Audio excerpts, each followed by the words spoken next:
warahmatullahi wabarakatuh. Waalaikumsalam. Di sini kami sebagai mahasiswa dari Universitas Media Nusantara Citra bersama dengan Ibu Lia sebagai narasumber dari Kementerian Lingkungan Hidup. Baik, kepada Ibu Lia, bisa diperkenalkan dirinya terlebih dahulu. Saya perkenalkan diri dulu, saya Lia Rolia dari Kementerian Lingkungan Hidup. Saya sebagai jabatan fungsional pengendali dampak lingkungan, informasi terkait dengan pelaksanaan tugas dari bahasa Indonesia. Iya. Ya, silahkan dilanjutkan. Baik, yang pertama di sini kami mempunyai pertanyaan berupa apa saja sih tugas Kementerian Lingkungan Hidup atau Badan Pengendalian Lingkungan Hidup dalam menciptakan pembangunan dan pengelolaan lingkungan hidup. Ya, jadi dari Kementerian Lingkungan Hidup berdasarkan keputusan Menteri Lingkungan Hidup Nomor 1 tahun 2024 itu ada fungsi-fungsi dari Kementerian Lingkungan Hidup ya.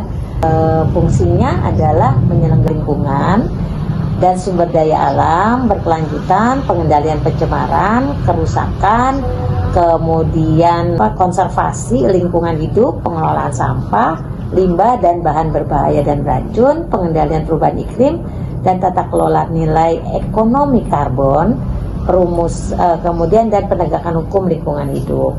Terus yang kedua pertanyaan itu apa visi dan misi yang ada di Kementerian Lingkungan Hidup serta peran dalam menciptakan pembangunan dan pengelolaan lingkungan hidup. Baik, jadi kita akan lihat di dalam slide ini ya. Jadi untuk visinya Better Environment for Sustainability Investment Toward Indonesia Emas 2045. Nah, itu visinya kita. Nah, jadi misi kita ada 3, yaitu misi mewujudkan lingkungan hidup yang berkelanjutan, mewujudkan ekonomi hijau, mewujudkan tata kelola pemerintahan bidang lingkungan hidup yang baik. Nah, jadi misi ini tentu disesuaikan dengan rencana pembangunan yang sudah dituangkan di dalam rencana pembangunan Indonesia Emas 2045. Yang selanjutnya, siapa aja sih pihak yang diajak berkolaborasi oleh kementerian dalam melaksanakan program kerja? Tadi berdasarkan keputusan Menteri Lingkungan Hidup itu nomor 1 tahun 2024 yang baru terbit gitu ya. Itu kita punya yang namanya struktur organisasi gitu ya. Jadi struktur organisasi ini bisa dilihat di dalam layar ini. Jadi kita punya struktur organisasi terdiri dari menteri, kemudian wakil menteri, ada sekretaris menteri, ada inspektorat, kemudian ada para deputi, ada 5 deputi di Kementerian Lingkungan Hidup, kemudian ada staf ahli menteri yang akan membantu menteri dalam pelaksanaan tugasnya. Kemudian kita juga di setiap daerah, ecoregion, kita punya pusat-pusat pengendali lingkungan hidup. Nah, kemudian juga ada penunjangnya yaitu pusat data dan informasi, kemudian pengembangan daya manusia, pusat pengembangan generasi lingkungan hidup, pusat sarana pengendali lingkungan hidup, dan pusat standarisasi instrumen lingkungan hidup. Nah, di sini yang berperan sebagai perencana di dalam penyusunan rencana strategis 5 tahunan itu adalah sekretaris kementerian, sekretaris utama, yaitu sekretaris yang bertugas sebagai sekretaris Kementerian Lingkungan Hidup. Nah, jadi sekretaris utama ini itu adalah tugasnya menyusun ya rencana strategis yang tadi sudah dituangkan oleh Bappenas menuju Indonesia Emas 2045 gitu ya, yang nanti akan disusun kembali sesuai dengan tupoksi dari Kementerian Lingkungan Hidup ya dalam berkontribusi untuk mencapai target Indonesia Emas. Nah, jadi nanti sekretaris utama itu akan mendetailkan setiap tahun mengenai input, output, outcomes, tujuan, target dan seterusnya yang dapat dilaksanakan setiap tahunnya oleh Kementerian Lingkungan Hidup.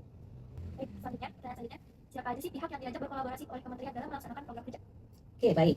Jadi yang akan diajak berkolaborasi tentunya semua pihak ya.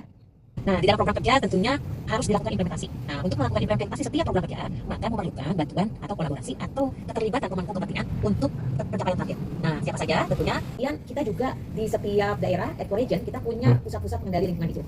Nah, kemudian juga ada penunjangnya yaitu pusat data dan informasi, kemudian pengembangan daya manusia, pusat pengembangan generasi lingkungan hidup, pusat sarana pengendali lingkungan hidup, dan pusat standarisasi instrumen lingkungan hidup. Nah, di sini yang berperan sebagai perencana di dalam penyusunan rencana strategis 5 tahunan itu adalah sekretaris Kementerian sekretaris utama, yaitu sekretaris yang bertugas sebagai sekretaris Kementerian Lingkungan Hidup. Nah, jadi sekretaris utama ini itu adalah tugasnya menyusun ya rencana strategis yang tadi sudah dituangkan oleh Bappenas menuju Indonesia Emas 2045 gitu ya, yang nanti akan disusun kembali sesuai dengan tupoksi dari Kementerian Lingkungan Hidup ya dalam berkontribusi untuk mencapai target Indonesia Emas.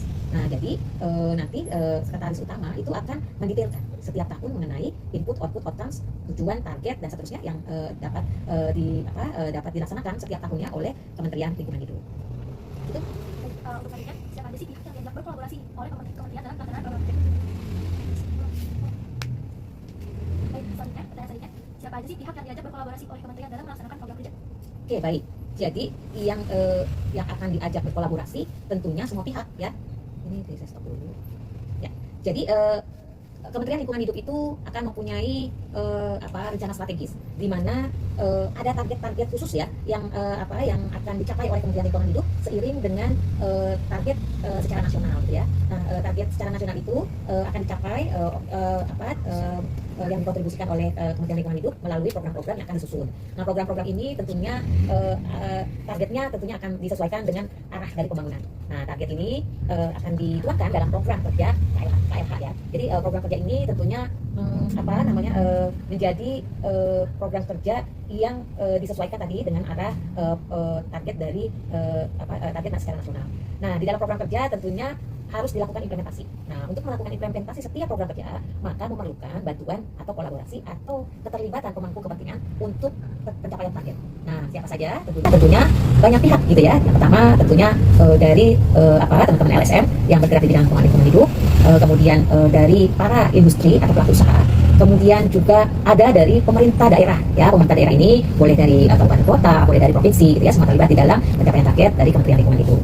Nah, tentu tidak kalah penting juga tentunya dari instansi lainnya ya. Instansi lainnya juga diharapkan bisa berkolaborasi, termasuk juga tentunya nanti pihak-pihak lainnya ya yang memang diperlukan dalam hal ikut serta dalam keberhasilan pencapaian target setiap program. Itu mungkin ya yang menjadi pemangku kepentingan atau stakeholders yang ikut di dalam pencapaian target dari Kementerian Lingkungan Hidup. Nah, terus selanjutnya nih, apa dasar pemilihan program dalam kebijakan lingkungan hidup? Oke, baik. Jadi program-program ini tentunya merupakan turunan atau sebagai strategi ya. Program ini adalah sebagai perangkat strategi dalam pencapaian target. Nah, program ini tentu akan disesuaikan dengan target dari Renstra ya. Jadi kita ada acuannya yaitu Renstra. Renstra itu 5 tahun. Nah, 5 tahun itu akan di-breakdown menjadi setiap tahun gitu ya. Nah, setiap tahun itu wajib ada target dan strategi, juga tujuan, juga pencapaian milestone kita dalam hal pencapaian target. Kita harus mempunyai berbagai strategi, yaitu salah satunya melalui program. Nah, program ini tentunya akan didetailkan ya. Program ini akan detail. Nah, pemilihan program itu tadi kita sesuaikan dengan target yang sudah dituangkan di dalam Renstra ya. Karena kalau kita tidak sesuai dengan Renstra, maka agak sulit kita akan mencapai hal-hal yang akan kita targetkan sampai ke 2045 nanti. Pertanyaan selanjutnya, di mana lokasi target untuk menetapkan program yang dilaksanakan oleh PLH? Baik, untuk lokasi-lokasi itu biasanya ditentukan dari hasil evaluasi ya. Tentunya evaluasi dan analisis, juga pemetaan, juga berbagai hal yang kita lakukan sehingga kita bisa menetapkan lokasi target ya. Jadi ini juga disesuaikan dengan topik atau tujuan kita ya. Misalnya untuk lokasi untuk sampah misalnya, pengolahan sampah. Nah, untuk pengolahan sampah tentu target-targetnya adalah kota-kota besar.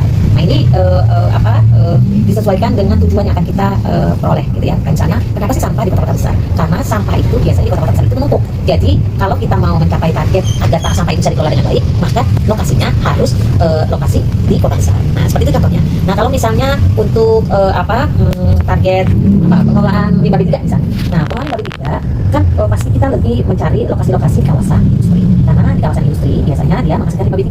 Nah, disitulah target yang harus kita tentukan sebagai target untuk melakukan pengelolaan limbah B3 dengan baik. Ya, jadi karena kenapa di kawasan? Karena di kawasan itu semua perusahaan menghasilkan limbah B3 dan banyak sekali limbah B3 yang dihasilkan dari kegiatan yang ada di kawasan industri tersebut. Sehingga kita cari titik-titik yang mempercepat kita untuk mencapai target. Itu mungkin ya. Terus tadi kan udah dijelasin program-program yang dilaksanakan terkait dengan sampah. Terus siapa aja sih yang bakal terlibat dalam pelaksanaan program tersebut? Ya, sampah kalau kita kembali lagi, setiap program tentunya stakeholdernya berbeda-beda ya. Kalau kita contoh untuk pengolahan sampah, maka stakeholder yang terlibat banyak ya. Satu, masyarakat sudah pasti. Karena siapa? Karena yang menghasilkan sampah adalah masyarakat. Nah, jadi masyarakat itu harus diberi edukasi gitu ya. Nah, yang kedua, Pemda kabupaten ataupun Pemda provinsi. Bagaimana nanti Pemda ini berperan untuk mengatur atau memberikan regulasi terhadap pengelolaan sampah yang baik untuk di kawasannya masing-masing. Karena kalau dari pusat itu agak jauh jangkauannya. Nah, tapi kalau di daerah sendiri itu wajib karena pemerintah daerah ini yang ada di lokasinya tersebut gitu ya. Dan ini juga sebagai perpanjangan tangan dari KLH. Nah, jadi Pemda ini perannya adalah membantu menerapkan regulasi atau menyusun regulasi. Nah, itu adalah tugas dari Pemda. Masyarakat apa? Masyarakat adalah pelaku. Jadi si masyarakat itu diberi edukasi supaya melakukan pengelolaan sampah yang baik. Nah, kalau LSM siapa? Apa itu LSM? LSM adalah salah satu organisasi yang bisa membantu dalam hal pengawasan. Nah, nanti dari pengawasan LSM juga bisa membantu untuk menerapkan pengelolaan sampah yang baik gitu ya. Jadi semua terlibat di dalam pengelolaan sampah karena kalau semua tidak terlibat pasti ada yang kurang ya, karena semua punya peran gitu ya, punya peran masing-masing gitu. Bukan semuanya sebagai pelaku, tetapi semua juga ada yang Pemda sebagai penyusun regulasi, sebagai kemudian mengawasi ya, melakukan penyuluhan-penyuluhan. Nah, dari KLH juga tentunya akan ada peran sendiri, yaitu memberikan penyuluhan-penyuluhan terhadap pelaku masyarakat maupun terhadap pemerintah daerah gitu ya. Jadi semua itu harus turun bersama-sama karena perannya berbeda-beda. Selanjutnya, bagaimana sih kementerian mengedukasi masyarakat untuk terlibat aktif dalam menjaga kelestarian lingkungan? Sedangkan kan masyarakat banyak nih yang masih suka buang sampah sembarangan di sungai gitu. Ya, jadi edukasi di tempat kita di KLH itu ada memang yang bagian edukasi. Malahan edukasi tidak hanya kepada masyarakat, tetapi pada usia dini pun sudah ada edukasi melalui Adiwiyata. Jadi ada sekolah-sekolah yang juga sudah menerapkan pengetahuan tentang pengelolaan lingkungan gitu ya. Jadi mereka dikasih edukasi sejak dini gitu ya.